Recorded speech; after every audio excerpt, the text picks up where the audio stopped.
Mesdames, Messieurs, bonsoir. Merci de suivre ce grand entretien avec son Excellence le capitaine Ibrahim Traoré, président de la transition, chef de l'État.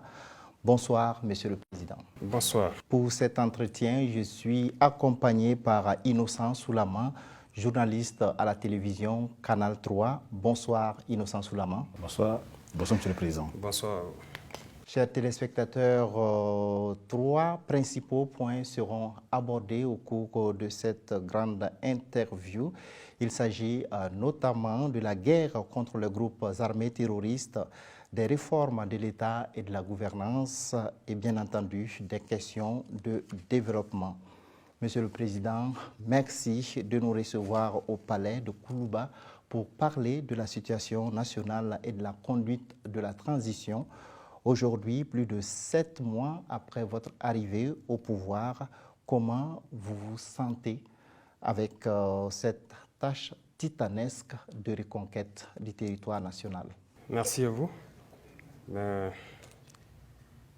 Comme vous l'avez si bien dit, une lourde responsabilité, une tâche titanesque, et due au contexte sécuritaire difficile. Mais nous rendons grâce à Dieu parce que jusque-là, nous tenons bon et nous pouvons dire que nous sommes galvanisés et l'espoir est là parce que à l'analyse de la situation actuelle et vu donc l'itinéraire emprunté, donc nous sommes rassurés, nous sommes convaincus que nous sommes sur la bonne voie et vu aussi ce que le peuple nous laisse voir, ça nous motive. Alors justement, lors de votre première grande interview avec la presse, vous affirmiez que la guerre n'a pas encore commencé. C'était en début février. Aujourd'hui, où en sommes-nous? La guerre a-t-elle commencé? Merci. Je vois qu'il y a eu beaucoup de polémiques autour de la question. Je peux dire aujourd'hui que nous sommes à l'introduction. Nous avons introduit la guerre. Voilà. Des phases plus intenses viendront. Mais pour l'instant, ça a été introduit, comme ce que vous pouvez constater avec des opérations ça et là. Mais des phases plus intenses viendront au fur et à mesure que nos capacités opérationnelles et surtout logistiques vont monter. Justement, ces derniers temps, l'armée mène régulièrement des frappes aériennes contre les positions des terroristes. La guerre est-elle seulement aérienne? Non, la guerre n'est pas seulement aérienne. Mais c'est plusieurs phases que je ne peux pas vous décrire ici. C'est tout un plan qui est là. Et il y a une phase importante. Et chaque étape, vous allez aussi sentir les changements. Aujourd'hui, certes, il y a beaucoup de frappes aériennes, mais au sol, les troupes progressent. Et comme vous pouvez le constater très souvent, ils sont à l'offensive vers l'ennemi. Et donc, ce n'est pas uniquement aérienne. Mais nous avons besoin aussi de cette phase aérienne pour le renseignement et l'appui. Justement, Monsieur le Président, parlons justement donc de la guerre et de sa notion. Beaucoup vous reprochent justement donc cette stratégie, la guerre, elle est coûteuse. Comment vous expliquez aux Burkinabés cette option? Mais la guerre, nous ne l'avons pas choisie. Elle nous a été imposée et nous la ferons. La guerre n'est pas coûteuse, elle n'est pas plus coûteuse que nos vies que nous perdons. Donc, il faut la faire. C'est la seule option qui est là. Voilà. Je ne sais pas si vous avez d'autres options, mais pour nous, c'est la guerre. On nous a attaqués, on se défend et nous allons nous défendre. Nous allons défendre notre territoire, coûte que coûte, vaille que vaille. Alors, dans cette guerre, Monsieur le Président, quelle est la situation sur le terrain quand on voit toutes ces offensives qui sont menées par l'armée burkinabé? Bien sûr, la situation sur le terrain, il faut reconnaître que l'FDS et les VDP que nous avons sont engagés. Il y a le cœur et il y a la rage. Et ils sont encore plus galvanisés en fait par la population, par le peuple. Voilà. Pour avoir été sur le terrain, je sais ce que ça fait lorsqu'on se sent soutenu. Ça nous motive, ça nous galvanise, ça nous pousse vers l'avant. Et c'est aussi le message que nous leur passons souvent, très souvent quand on passe les voies. Veillez sur leur sommeil, c'est-à-dire les populations civiles. Veillez sur eux quand ils dorment, veillez quand ils mènent les activités. C'est notre mission. Et tous ceux qui se sont engagés dans cette guerre ont ça en tête. Et la situation sur le terrain, c'est ça le plus important. Lorsqu'il y a la confiance voilà, au sein des troupes combattantes et qu'ils ont la rage d'aller vers l'ennemi. D'accord. Alors, malgré cette offensive, Monsieur le Président, on a l'impression que les capacités des groupes armés terroristes restent importantes quand on se réfère donc aux récentes attaques comme celle du camp de VDP de Waïkuya ou bien celle d'Ouragou. Alors, qu'est-ce que les Burkinabés doivent penser aujourd'hui? Bien sûr, il faut dire que nous avons pendant longtemps fait une erreur et d'évaluer, de minimiser la menace, notamment que ce soit l'effectif de l'ennemi ou sa capacité de nuisance.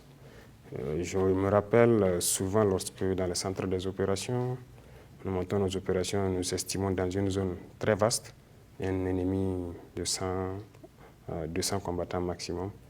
On faisait une erreur. On disait que c'était leur capacité de mobilité. Certes, il y a la capacité de mobilité, mais ils sont nombreux aussi. L'effectif est là.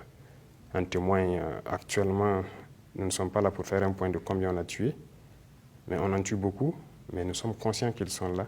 Voilà pourquoi nous sommes en train de recruter et nous équiper en conséquence. Quelle est justement donc la situation justement donc du territoire à votre arrivée aujourd'hui par rapport donc aux différentes opérations qui sont menées? Est-ce que nous avons aujourd'hui une bonne partie sous notre contrôle? Alors, c'est une guérilla, si on peut le dire. Le terrorisme, c'est une guerre d'infiltration. Depuis certaines opérations, il y a plusieurs zones où les terroristes, c'est-à-dire, ils ne sont plus basés. Mais nous ne les considérons pas comme conquises, parce que comme je l'ai dit, il y a plusieurs phases. Voilà.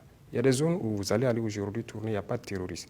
Mais nous n'avons pas encore permis à des populations de repartir là-bas, parce que nous attendons un certain niveau avant d'être sûrs de les sécuriser. Mettre un plan en place avant de les installer. C'est comme il y a plusieurs zones aussi où les populations sont retournées. Mais il y a des zones aussi où des populations continuent de se déplacer. Il y a plusieurs facteurs qui expliquent cela. Et nous ne pouvons pas tout de suite dire que nous sommes à tant pour cent ou ça, parce que même tout ce qui a été libéré, nous ne sommes pas installés. On ne part pas s'installer comme ça. On s'installe avec un minimum de précautions. Donc, le plus important, c'est d'attritionner l'ennemi au maximum. Qu'ils sentent que nous n'avons plus cette idée de tergiverser. Nous sommes prêts à affronter à l'offensive. Et c'est la seule manière de le fragiliser et maintenant de permettre voilà, aux gens de s'installer tranquillement. Alors, l'un des constats qu'on peut faire aujourd'hui, c'est que la majeure partie des attaques les plus importantes interviennent autour de l'organisation des grands événements. Quelle analyse vous faites de cette situation? Oui, c'est bien qu'on fasse cette analyse. Parce que cette lutte, c'est très grand. Le phénomène n'est pas uniquement ceux qui combattent ici. Ils ont leurs stratèges qui ont d'autres objectifs. Bien sûr, avant le CIAO, si je ne me trompe, il y a eu certaines attaques. Mais surtout avant le FESPACO, il y a eu de grandes attaques. Donc, déjà, on a analysé. On savait qu'aussi avec la SNC, il y aura de grandes attaques. On a pris quand même assez de dispositions. Mais on ne peut pas être sûr à 100%. Comme je dis, c'est une guérilla. Il peut surgir de façon inopinée quelque part. Mais l'objectif global recherché par leurs stratèges et leurs relais locaux sur l'étoile, c'est ce que vous savez, créer l'émotion. Les gens ont en tête que le nègre n'est qu'émotion. Donc, si vous remarquez, après le FESPACO ou truc, qu'est-ce qu'ils disent sur la toile pendant qu'il y a la guerre et ils sont en train de fêter? SNC, pareil. Donc, les relais des terroristes ne font que relayer ce genre de messages. Donc, c'est créer l'émotion dans la population, essayer de décourager, de solidariser pour que ces stratèges-là puissent atteindre leur fin. Mais bon, nous sommes avertis, donc ça, c'est pris en compte. Alors, Monsieur le Président, le renforcement des capacités de l'armée est un axe majeur pour la reconquête du territoire national. Où en sommes-nous justement aujourd'hui en termes de réorganisation de l'armée, de recrutement et de formation, et bien entendu également en matière d'acquisition de matériel? D'accord. Nous ne pourrons pas tout vous détailler parce qu'il y a des choses assez sensibles.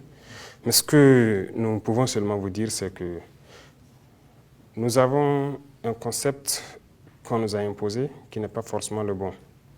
Voilà, je prends un exemple. Si vous faites attention, le dernier recrutement des 5000, les conditions de recrutement sont différentes des recrutements depuis quelques années. Parce que nous avons Nous sommes posés juste quelques questions simples que vous pouvez vous aussi vous poser. Alors, lorsqu'on veut recruter un soldat, on dit qu'il le faut le CEP. Le CEP, c'est juste quelqu'un qui sait lire et écrire la langue française. En quoi est-ce que c'est un critère de combativité? Lorsqu'un soldat est recruté, pour avoir du galon, c'est-à-dire pour faire le certificat d'arme numéro 1 ou numéro 2, il faut impérativement qu'il sache écrire et lire le français. En quoi est-ce que c'est un critère de combativité? Donc c'est ce que nous avons vu et nous avons compris que la combativité, être combattant, n'a rien à voir avec le diplôme. Les terroristes, tels qu'ils sont, ils n'ont pas le premier diplôme militaire, ils n'ont pas. Mais ils combattent de grands diplômes. Il y a donc cette conception qu'on nous a imposée, que d'abord nous avons vu que ce n'était pas la bonne, et il faut restructurer ça. Et dans ça, il faut réorganiser, c'est-à-dire créer, recréer une armée qui répond à nos attentes. Lorsque vous prenez le cas de l'Agi européen à son âme, c'est un officier tout fait. Il a des centaines d'hommes qui menaient au combat. Mais ça ne veut pas dire que forcément il ne sait pas lire ou écrire. On ne peut pas le considérer comme un officier. Ils sont pleins qui sont dans les milieux des VDP, qui ont des centaines d'hommes. Donc il y a cette conception de la chose qu'il faut d'abord avoir. Donc il faut restructurer, réorganiser pour trouver d'autres types d'unités pour s'adapter au mode de combat de l'ennemi. Et l'équipement aussi, ça va de pair. Parce que je vois que ça tombe bien, des gens ont perverti certaines idées, que nous avons dit que c'est des petits problèmes logistiques, et voilà, c'est un truc. Oui, ce n'est pas de petits problèmes logistiques en tant que tels. Nous avons dit petits problèmes logistiques parce que nous avons résolu ces problèmes-là. Je vais vous dire quelque chose. Quand vous prenez le côté équipement, alors, il n'y a pas bien longtemps, nous étions là, nous voyons. Dans l'armée, peut-être vous allez trouver 4 à 5 soldats peut-être pour une Kalachnikov. Lorsque les gens sont sur le terrain, ceux qui partent les relever venaient s'entasser à Fada, à Kaya, pour attendre que d'autres ramènent les armes et les moyens avant qu'eux ne repartent. Même les équipements individuels, gilets, casques et tout. Mais en quelques mois, nous avons résolu ce problème. Aujourd'hui, nous sommes en mesure, chaque soldat est en mesure d'avoir une Kalachnikov, ses 4 chargeurs, gilet, casque. Ça, c'est résolu. C'est ça le petit problème logistique. Mais bon, on nous a longtemps fait comprendre que c'est difficile d'avoir les armes, c'est ci, c'est ça. C'était du mensonge, je peux dire. Nous l'avons acquis en quelques mois, les gens sont équipés, les VDP qui sortent par milliers, que vous voyez même ceux qui sont un truc, ils sont équipés, formés, gilets, casques, armes, vous remarquez sûrement à travers les reportages sur le terrain, ils sont équipés. Donc, ça va de pair, et l'équipement tactique et l'équipement stratégique, ça vient. Voilà pourquoi nous disons que nous sommes à l'introduction, parce que nous sommes peut-être à 1/10 de ce que nous souhaitons. Voilà. D'accord. En termes de réorganisation de l'armée, vous avez procédé à la création donc, de nouvelles régions militaires. Aujourd'hui, est-ce que ce dispositif est opérationnel sur le terrain? Il est en train d'être opérationnel. Voilà. C'est un dispositif qui a été pensé, qui a été mis en place, mais c'est un processus. Comme je vous dis, il y a le problème d'effectifs qui est là, mais les recrutements sont là pour ça, pour combler ce vide. Et au fur et à mesure, et tous ils seront étoffés pour se mettre en place. Voilà. Nous ne réfléchissons pas aujourd'hui tout de suite, nous voulons mettre une structure, une armée forte, voilà, qui doit pouvoir répondre donc aux besoins donc, de la population. Alors, Monsieur le Président, notre armée aujourd'hui, aussi avec les VDP qui combattent, quel est aujourd'hui le niveau du moral de la troupe et quel est donc le niveau de motivation? Parlons des primes, est-ce qu'aujourd'hui ce sont des questions aussi résolues? Aujourd'hui, vraiment nous pouvons dire les combattants sur le terrain, ils sont motivés. Ils sont plus que motivés, ils sont galvanisés. Et souvent, nous parlons même je vois certains qui s'amusent à faire des vidéos, des petites vidéos pour prouver qu'ils sont prêts à combattre, ils sont prêts à défendre leur population et tout. Ben, nous les sensibilisons que les réseaux sociaux, ce n'est pas très bien. Mais c'est pour prouver qu'ils sont très motivés. Ils sont très motivés. Et les soldats sont encore plus motivés de voir des populations qui décident de s'engager pour les accompagner. Donc si c'est le moral, ils ont le moral. Voilà. Et ce qui est très important, c'est quand ils voient qu'on est en train d'acquérir, de se soucier du côté armement, de l'équipement et tout ça, ça motive le soldat. Alors, et la question de l'efficacité des volontaires pour la défense de la patrie sur le terrain? L'efficacité, ce n'est plus à démontrer. Ils sont efficaces. Du moment qu'ils acceptent de se sacrifier pour la patrie déjà, c'est plus qu'efficace. Nous leur donnons un b.a.-ba, mais il sera du devoir de ceux qui sont sur le terrain de continuer à les entraîner pour qu'ils deviennent encore plus professionnels. Sinon, les VDP, ils ont fait leur preuve. Il y a beaucoup de localités, vous entendez très bien, ils font leur preuve. Actuellement, ceux qui sont avec nos hommes, c'est mixé. Voilà, ils combattent très bien, et ils sont très courageux, ils sont très efficaces. Voilà. Alors, qu'est-ce que vous pensez justement de ceux qui pensaient que l'option VDP n'était pas la bonne pour le Burkina? Est-ce qu'ils ont proposé notre option? Il ne s'agit pas de critiquer, il s'agit de proposer. L'option VDP, je tiens à vous dire, ce n'est pas nous qui avons d'abord commencé ce concept VDP. Si je sais que vous êtes bien au courant. Voilà, ce concept VDP existait, mais nous avons trouvé que ce n'est pas la meilleure façon de faire. Nous avons décidé de nous impliquer plus. Les VDP étaient formés et laissés à eux-mêmes. Et nous avons jugé que ce n'était pas la bonne formule. Il faut qu'ils soient accompagnés. Aujourd'hui, les VDP, les militaires, les autres forces, police, gendarmerie, ils sont mixés. Donc les VDP ne manœuvrent plus seuls. Donc ils sont accompagnés. Donc si quelqu'un dit que ce n'est pas la bonne formule, peut-être que c'est la formule ancienne de laisser seuls aller faire ce qu'ils veulent. C'est ça la bonne formule? Je ne sais pas. Mais c'est la bonne formule. Et nous tirerons beaucoup de combattants. Je vous ai dit que c'est une porte d'entrée dans l'armée. Voilà. De ces VDP, tous ceux qui souhaiteront intégrer, nous allons les intégrer. Parce que c'est des combattants, c'est des patriotes. Justement, qu'est-ce que vous pensez du niveau de mobilisation des Burkinabés en faveur donc du fonds de soutien patriotique, qui est un fonds qui est destiné en tout cas à équiper et à soutenir les VDP sur le terrain? Je suis satisfait. Et vraiment, c'est tout ce qui nous motive en fait.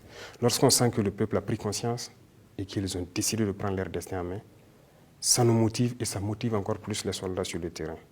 Je vais vous dire quelque chose, il n'y a pas longtemps, il y a un chef de détachement qui a pris fonction, donc qui a relevé un autre. Il m'a laissé un message que j'ai lu et je l'ai appelé immédiatement. Il me disait qu'il arrivait dans ce village et les villageois là-bas ont cotisé, venu le remettre pour qu'ils transmettent, pour mettre dans le fonds de soutien de VDP. Et lui, il était très ému. Et quand il m'a dit, moi aussi j'étais très ému. Je me suis dit, mais comment ces gens aussi éloignés, dans cette situation sécuritaire délétère là-bas, ces soucis de cotiser pour le fonds de soutien patriotique. Et ils sont nombreux dans la brousse qui ont des difficultés parce que pour les ravitailler, on prend souvent assez de jours pour aller les ravitailler et tout ça. Ils vivent difficilement, mais ils contribuent. Donc, n'en parlons pas de ceux qui sont en ville. On a pris beaucoup de mesures, on a instauré certaines taxes et tout. La population a accepté.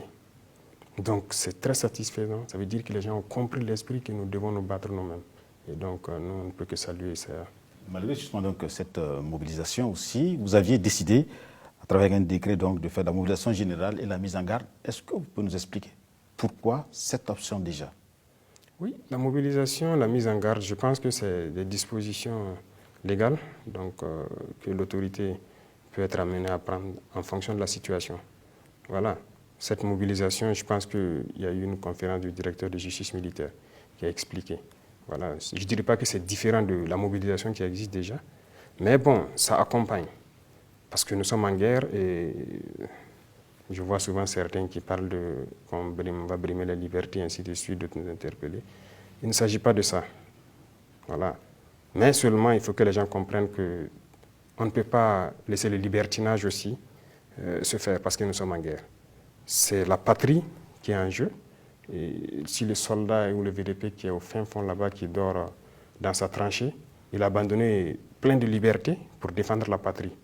Donc il n'y a pas de raison que nous et vous, ici à l'arrière, nous ne puissions pas aussi abandonner un peu de liberté pour soutenir. Donc dans le texte de mobilisation générale de mise en garde, voilà, il y a beaucoup de choses qui seront prises en compte, notamment les réquisitions et tout. Donc je pense que vous avez bien lu. Voilà, on pourra réquisitionner que ce soit le personnel ou le matériel et beaucoup de services quand même.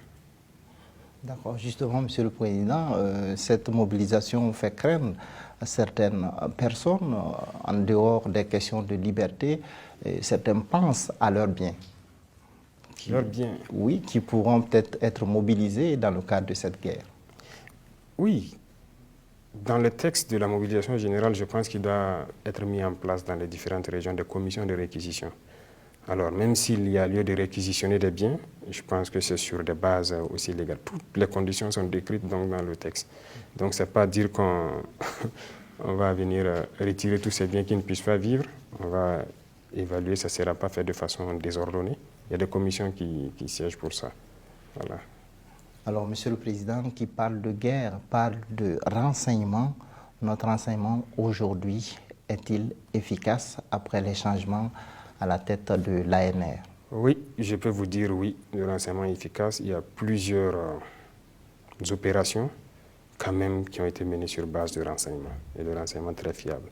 Ils sont aussi en train de monter en puissance. Il faut acquérir beaucoup de moyens électromagnétiques et les moyens humains sont en train d'être déployés aussi, des capteurs et tout. C'est très important. Déjà, je pense que vous suivez souvent l'actualité. Il y a beaucoup de choses qui se font sur base de renseignement. Voilà pourquoi, quand le renseignement est précis, le plus rapide, c'est les vecteurs aériens. Et souvent, les troupes au sol donc, font le ratissage. Donc, on peut dire que ça travaille très bien. Est-ce qu'on peut déjà parler justement de cette attaque déjouée à Armbida? On en a appris. Qu'est-ce qui s'est passé exactement, sur la base, bien sûr, donc, des renseignements dont vous parlez? Je ne vais pas vous décrire comment ils ont trouvé le renseignement, mais Armbida, ce n'est pas isolé. Ça tombe bien qu'on puisse parler de ça. C'est une grande manœuvre, donc, qu'on suivait depuis quelques jours, depuis donc, notre présence d'ailleurs à Bobo et tout. On suivait. C'est une grosse manœuvre. C'est comme je dis, il y a les stratèges qui réfléchissent à la manœuvre et ils actionnent les pions. Armbida devait se faire en même temps qu'un autre événement à Ouagadougou ici. Donc, on suivait tous les deux.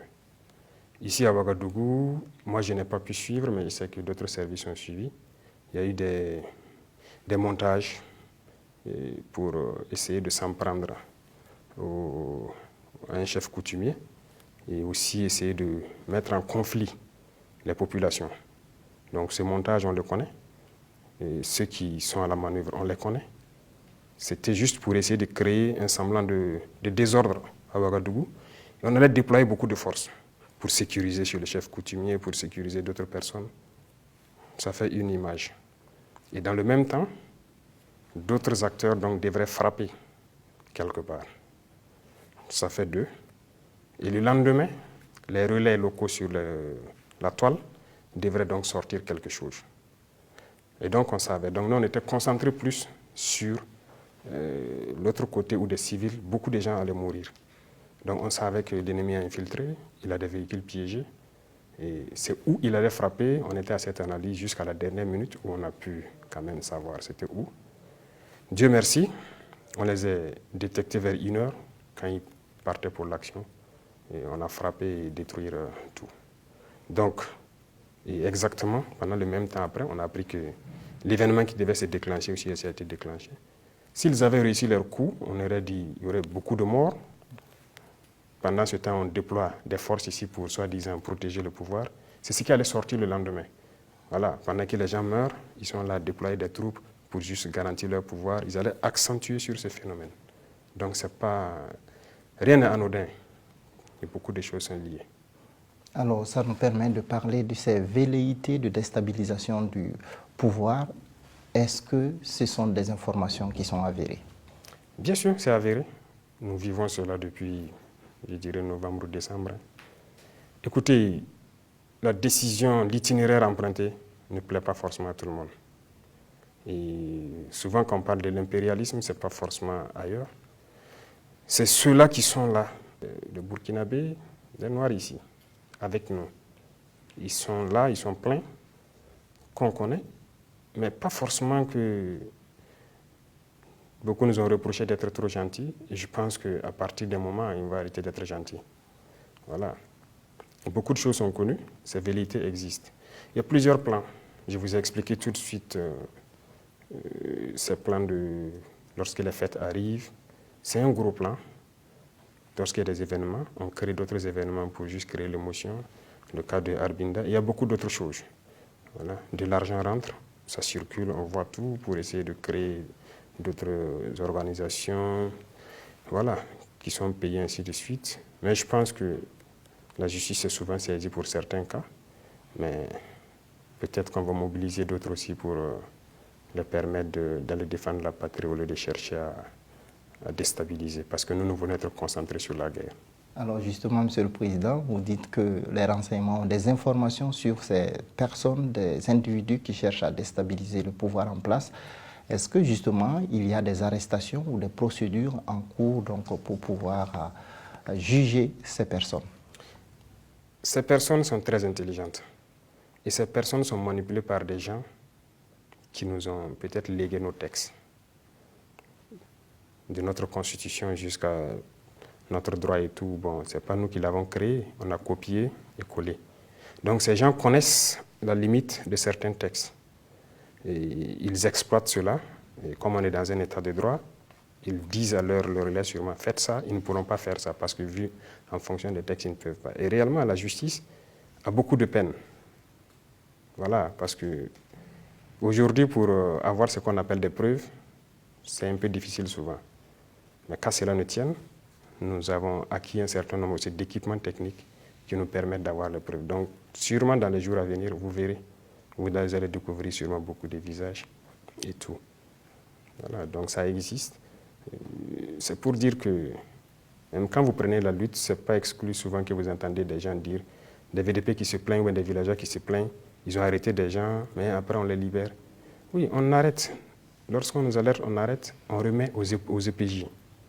Mais s'il n'y a pas de preuve, parce que le villageois ne pourra jamais filmer le gars avec une Kalachnikov ou un truc, c'est ce que le terrorisme même exploite, nos textes.